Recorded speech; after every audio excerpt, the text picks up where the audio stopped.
Side में उतारो।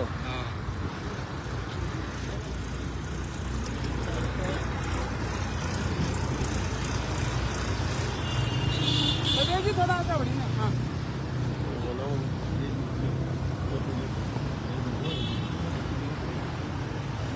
Congress party जिंदाबाद, कांग्रेस पार्टी जिंदाबाद, कांग्रेस पार्टी जिंदाबाद, धर्मेंद्र जी राठौर जिंदाबाद, धर्मेंद्र जी राठौर जिंदाबाद, डॉक्टर राजकुमार शर्मा जिंदाबाद, डॉक्टर राजकुमार शर्मा जिंदाबाद, डॉक्टर राजकुमार शर्मा जिंदाबाद, गोविंद सिंह डोटासरा जिंदाबाद, गोविंद सिंह डोटासरा जिंदाबाद, राहुल गांधी जिंदाबाद, राहुल गांधी जिंदाबाद, अशोक गहलोत जिंदाबाद, अशोक गहलोत जिंदाबाद, सचिन पायलट जिंदाबाद, सचिन पायलट जिंदाबाद, धर्मेंद्र जी राठौर जिंदाबाद, धर्मेंद्र जी राठौर जिंदाबाद, डॉक्टर राजकुमार शर्मा जिंदाबाद, डॉक्टर राजकुमार शर्मा जिंदाबाद। फोटो कर ले जो बराबर में हो जाओ सर।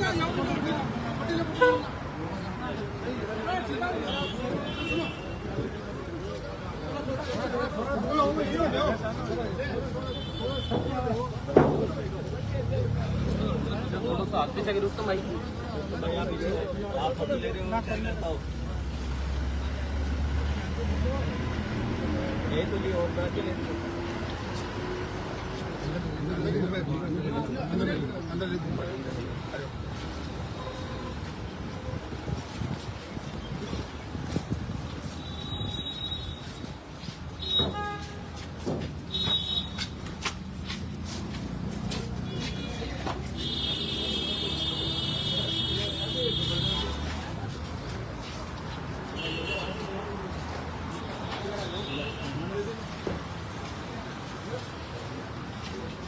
धर्मेंद्र जी राठौर जिंदाबाद, धर्मेंद्र जी राठौर जिंदाबाद, कांग्रेस पार्टी जिंदाबाद, कांग्रेस पार्टी जिंदाबाद, डॉक्टर राजकुमार शर्मा जिंदाबाद, डॉक्टर राजकुमार शर्मा जिंदाबाद।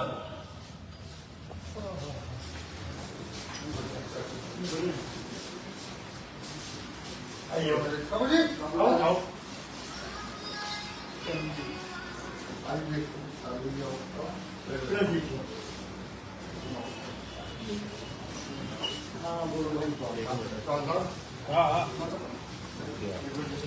जिस राज नवलगढ़ में डॉक्टर राजकुमार शर्मा के कार्यकर्ता द्वारा स्वागत किया गया, क्या कहना चाहोगे? सबसे पहले बहुत ही अच्छा लगा, कार्यकर्ताओं में जोश है।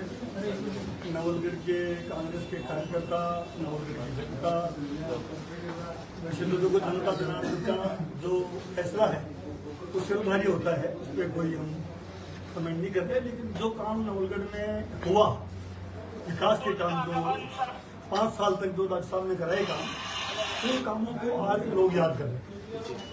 मैं राजस्थान के करीब ये 100वां जिला है मेरा, EWS को लेके मैं यात्रा कर रहा हूँ, तो सब जिलों में जा रहा हूँ। सब जगह एक ही आवाज आ रही है कि कांग्रेस सरकार में, अशोक गहलोत की सरकार थी, तब जो फैसले हुए, चाहे EWS का ही फैसला है, जो आप जानते हो कि सामान्य जाति के लिए बहुत क्रांतिकारी फैसला किया कि मोदी सरकार ने, मोदी जी ने रिजर्वेशन तो जरूर 10% का दिया संविधान में संशोधन करके, लेकिन उसमें इतने राइडर लगा दिए थे, इतने राइडर लगा दिए कि किसी का भी EWS का सर्टिफिकेट नहीं बनता था। तो सर्टिफिकेट नहीं बनता था तो फिर वो सरकारी नौकरी हो, शिक्षण संस्थान हो, उसका फायदा नहीं मिलता था। और ऐसे राइडर लगाए जो बिल्कुल प्रैक्टिकल नहीं थे। 8 लाख रुपए की इनकम की तो समझ में आती है, लेकिन दूसरा 5 एकड़ भूमि होगी उसको नहीं मिलेगा, 200 गज का गांव में प्लॉट होगा उसको नहीं मिलेगा, 100 वर्ग का शहर में प्लॉट होगा उसको नहीं मिलेगा, 1000 स्क्वायर फीट का पक्का निर्माण फ्लैट होगा उसको नहीं मिलेगा। फिर किसको मिलेगा भाई? आपने एक तरफ से आरक्षण दे दिया, दूसरे हाथ से ले दिया। तो वो बात जब हमने गहलोत साहब को बताई कि साहब ये जो 4 राइडर हैं जमीन और मकान संबंधी, ये अव्यवहारिक है, न्याय संगत नहीं है। इससे जो सामान्य वर्ग का, जिसमें ब्राह्मण, राजपूत, वैश्य, कायस्थ, सिंधी, इसमें मुसलमान का भी एक जो वर्ग है, सामान्य वर्ग, जो शेख है, सैयद है, मुगल हैं, पठान है, वो भी EWS में आता है। EWS में ऐसी बहुत सी जातियां हैं जिनकी जानकारी लोगों को नहीं है। अब बिश्नोई राजस्थान में तो OBC में है, लेकिन केंद्र की सूची बहुत सामान्य में है। भरतपुर, धौलपुर के जाट जो हैं वो राजस्थान में ओबीसी में है, लेकिन सेंटर में वो सामान्य में है।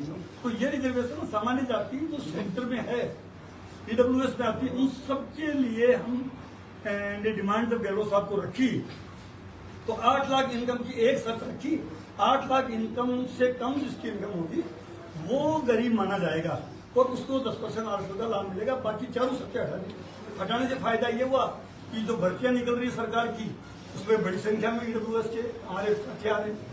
जो शिक्षण संस्थाएं, राजस्थान विश्वविद्यालय हो, चाहे दिल्ली विश्वविद्यालय हो, चाहे एम्स हो, चाहे आईआईटी हो, चाहे आईआईएम है, उनमें दाखिले हो रहे। बड़ी संख्या में हमारे राजस्थान के बच्चे बच्चियां जो दिल्ली की बड़ी जो नामचीन यूनिवर्सिटी है, जैसे लड़कियां एलएसआर में एडमिशन हो रहे। तो ये जो फैसला अशोक गहलोत जी ने, कांग्रेस की सरकार ने किया, अब हम जो मैं जो यात्रा कर रहा हूँ वो यात्रा इस बेस पे कर रहा हूँ कि जैसा फैसला राजस्थान में अशोक गहलोत जी ने किया, कांग्रेस की सरकार ने किया, वैसा अब केंद्र की जो मोदी सरकार है उसको भी करना चाहिए, ताकि हमारे जो राजस्थान के जो भाई है वो भारत सरकार की जो गवर्नमेंट ऑफ इंडिया की नौकरी निकलती है, वो चाहे यूपीएससी की निकले, चाहे एसएससी की निकले, चाहे बैंक है, रेलवे है, यानी पैरामिलिट्री फोर्सेज है, उनमें जो वैकेंसी आती है उसमें 10% का फायदा तभी अच्छे से मिल पाएगा जब राजस्थान के मॉडल पे, यानी 8 लाख इनकम के अलावा सारे राइडर राजस्थान में हटाएंगे। तो केंद्र की नौकरियों के लिए राइडर हैं वो। तो हम मोदी जी की सरकार से ये मांग कर रहे हैं कि अगर आपने वास्तव में देने की मंशा है, वास्तव में देने की मंशा थी या है, तो फिर ये 4 राइडर जैसे राजस्थान में बैठे, गुजरात में बैठा दिए, आंध्र प्रदेश में बैठा दिए, तो फिर केंद्र ने क्यों लगा रखे?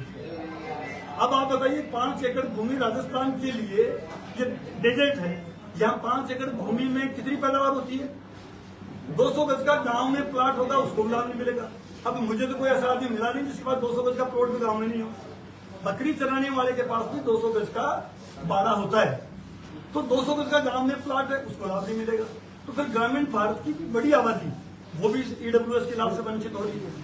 और महिलाओं की क्या कर रखी है, आपको जानकारी दे दूं कि महिला अगर ईडब्ल्यूएस का लाभ लेना चाहे, महिला, उसके पिता की आय और पति की आय दोनों को सम्मिलित करते हैं। 8 लाख जो इनकम का जो वो है छूट है, उसमें पिता की आय भी जोड़ते हैं, पति की आय। अब ये न्याय संगत है क्या?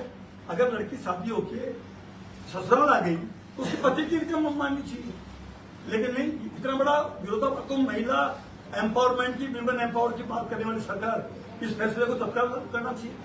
अब कल 18वें साहब आए हैं भारत सरकार के जो केंद्रीय मंत्री हैं, सामाजिक न्याय मंत्री, कल उन्होंने कहा कि साहब हम 8 लाख से बढ़ा के इस इनकम को 12 लाख या 15 लाख कर रहे हैं। करनी चाहिए। 6 साल 2019 में ये फैसला हुआ है, 2026 आ गई तो महंगाई बढ़ रही है। उस वक्त 8 लाख थी, आज तो महंगाई के हिसाब से उसको 15 लाख क्या 15 लाख से ऊपर करनी चाहिए। पर चलो, उन्होंने बयान दिया, उसका हम वेलकम करते हैं, स्वागत करते हैं कि वो इनकम बढ़ाने की बात कर रहे हैं। लेकिन मुख्य बात जो है कि 4 राइडर, उसके बारे में अभी तो कुछ नहीं बोल। मैं आपके माध्यम से उनको भी कह रहा हूँ कि 8 लाख की मिनिमम सीमा को आप बढ़ाने पर विचार कर रहे हैं, ये आपने कहा है कल प्रेस को जयपुर में।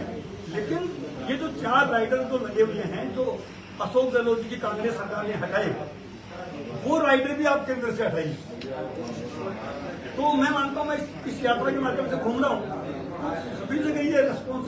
जैसे आपने पूछा कि नवलगढ़ में, नवलगढ़ की जनता बता रही है कि क्या डॉक्टर साहब ने काम किया, और आपके सामने है काम। ऐसे ही पूरे राजस्थान में जितने कांग्रेस सरकार के टाइम अशोक गहलोत जब सीएम थे, 25 लाख का बीमा। अब आज क्या हालत है बीमा की? कहने को तो कहते हैं हमने योजना बंद नहीं की है, पर आप देखो अस्पतालों में क्या हालत है, पेंशन का क्या हालत है, पंचायत चुनाव, लोकल बॉडी के चुनाव, कोर्ट बार बार कह रहा है इनको। अब आप बताओ, थोड़ी बहुत भी इनको लज्जा नहीं आती है कि भाई पब्लिक क्या सोचती होगी, क्या चुनाव नहीं कराने। अब ये कोई तो डर है इनको चुनाव नहीं कराने, भाई कोई तो डर होगा ही ना। या तो मुख्यमंत्री जी को खुद को आके प्रेस के सामने जनता को बताना चाहिए कि हमारे सामने ये रुकावट है, ओबीसी कमीशन की रिपोर्ट नहीं है। अब ये बातें कोई जनता पढ़ी लिखी है, समझती है, ये कोई बहाना है क्या? कोर्ट कह रहा है इतनी तारीख को कराइए, कंटेम्प्ट लग रहा है, सुप्रीम कोर्ट ने भी कह दिया, अब और कहां जाए जनता? तो ये सरकार बिल्कुल, मैं तो ये मान सकता हूं, मैं नहीं मानता हूं, पूरा राजस्थान अब पछता रहा है डबल इंजन, इससे तो एक इंजन बहुत बढ़िया था भाई। क्यों डबल इंजन करके आपने वो कबाड़ा कर दिया राजस्थान का? कोई गांव में सड़क ले लो, बिजली ले लो, चिकित्सा ले लो, मतलब ऐसा कोई काम गिनाने को नहीं होगा। मैं इन सब आपके माध्यम से पूछता हूँ, कोई ऐसा काम बताओ बेटा कि नवलगढ़ में अभी 2.5 साल में ये बड़ा काम कुछ नहीं हुआ, कोई झुंझुनू में कोई बड़ा काम। सर आप आए मेरा पानी देखो कैसे भर रहा है वहाँ पे पूरे रास्ते पे। कहने का तात्पर्य है बद्रीनाथ जी की सरकार, हमको इसको फेल सरकार माने। अब ये खुद ही मन में जरूर कर रहे हैं कि पता नहीं क्या क्या वंदे गुलजार, कभी झाड़ू लगाते हुए दिखते हैं, कभी ये मंदिर पे जाते हुए दिखते हैं, झूठी बहुत क्या की बातें करते हैं। कल ही अजमेर में इतना बड़ा प्रोटेस्ट हुआ है गाय को लेकर। मुस्लिम समाज आगे आके कह रहा है कि गाय को राष्ट्र माता घोषित करो। मुस्लिम समाज, सर्व समाज आ रहा है। अब आप इनको कौन रोक रहा है बताओ? तो बनिंजन को, इसको गाय को राष्ट्र माता खाली वोट लेने के लिए ही गाय माता है क्या? अब हम तो कह रहे ना भाई घोषित करो, तत्काल घोषित करो। जब डबल इंजन है तो गाय के लिए तो वो हो भाई, गौ माता है हमारी, हम मानते हैं गौ माता को। अगर वास्तव में आप गौ भक्त हो, हम सब कांग्रेस पार्टी, हमारे मुस्लिम भाई, हिंदू भाई, जैन भाई, बौद्ध भाई, सिख भाई सब चाहते हैं कि इसको राष्ट्रमाता करो।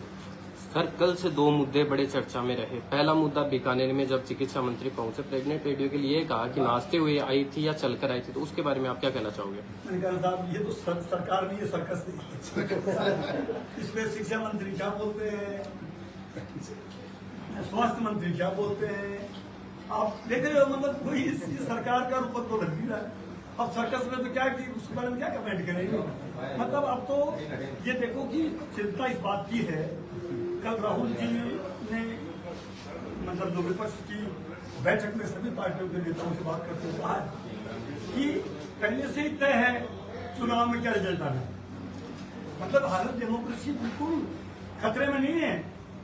सारे इंस्टीट्यूशंस पे बीजेपी ने, आरएसएस ने कब्जा कर दिया, बिल्कुल सर। सारे इंस्टीट्यूशन में। इसलिए अब इन सरकार के बारे में कोई बात करना है ना, इतना भय व्याप्त हो गया है, अधिकारी, कर्मचारी, देश की जनता में डर पैदा हो गया है। आप ये बताइए, जब संदेह पैदा हो जाए कि ये चुनाव निष्पक्ष है कि नहीं, इससे बड़ी और क्या बात? लोगों को डाउट है, कोई ईवीएम पे डाउट करता है। अब तो यहाँ तक बातें हैं कि ये चाहे उसको जिताएं और चाहे उसको हराएं। अभी हमारी मीनाक्षी नटराजन का मध्य प्रदेश जो एमपी राज्यसभा है, उनका नामांकन आप बताओ, मतलब एक तरह से दादागिरी कह दो, गुंडागर्दी कह दो, कोई परवाह नहीं है जनता क्या सोचेगी। नहीं तो राजनेता, मुख्यमंत्री, प्रधानमंत्री, मंत्री फैसला करता है, उससे पहले 100 बार सोचता है कि मेरे इस फैसले का प्रभाव जनता में कैसे है, जनता क्या फील करती है, मेरी इमेज की मतलब क्या बनेगी, ये कोई परवाह नहीं। अब रीट के मामले में तो आप देख लो, सीबीएसई के मामले में देख लो, धर्मेंद्र प्रधान से इस्तीफा सारे लोग मांग लिए, सारे लोग। लेकिन कोई भी, मैं तो इन 12 साल में मोदी जी की सरकार का, मोदी जी ने आगे चल के किसी से इस्तीफा मांगा हो, चाहे वो पहलवानों के मामले में हो दोषी, कोई मंत्री, कोई भी अगर कितना ही जुल्म करते जनता पे, लेकिन ये मुझसे इस्तीफा नहीं लेंगे। करप्शन की कितने आरोप लगाते हैं, कितनी बातें करते हैं भ्रष्टाचार की। हमारी पार्टी में है, विपक्ष में है, तब तक वो भ्रष्ट। इनकी पार्टी में गया वो एकदम मतलब ये मानो कि हरिश्चंद्र। अब आप सोचो तो अब क्या है इस देश में, बचा लो कुछ है नहीं। हाँ, लेकिन हम निराश नहीं होंगे। हम राहुल गांधी जी ने जो कहा है कि जो कांग्रेस का मूल काम है जनता को जगाना और जनता को साथ लेके हमारा विरोध दर्ज करना, ये हमारा अधिकार है। ये आजादी के पहले भी कांग्रेस ने ये काम किया था, तब भी हम अंग्रेजों से नहीं डरे, तभी देश आजाद हुआ।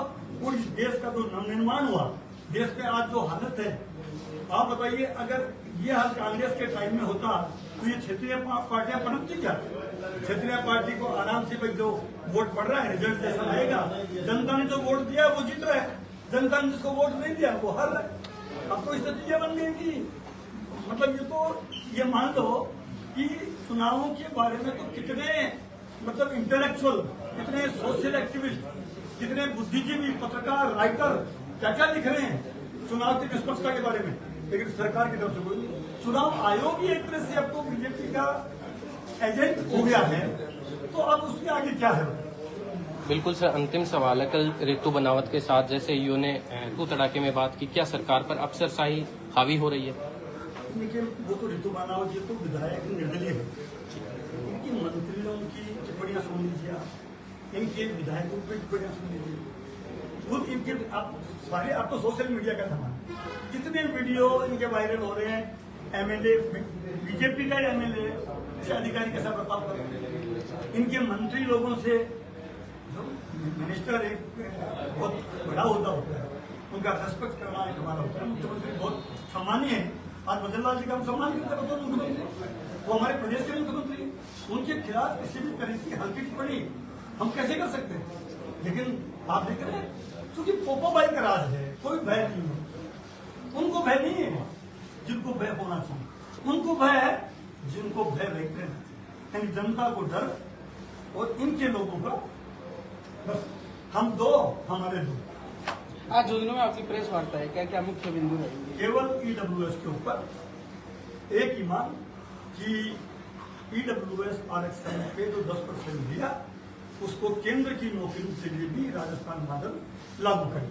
नंबर 2, ईडब्ल्यूएस का जो स्थानीय निकाय और पंचायत राज में 10% सीटें आरक्षित की जानी चाहिए, ये हमारे मुख्यमंत्री से मांग है, और वो मांग प्रधानमंत्री से केंद्र की नौकरियों को मांग है। धन्यवाद।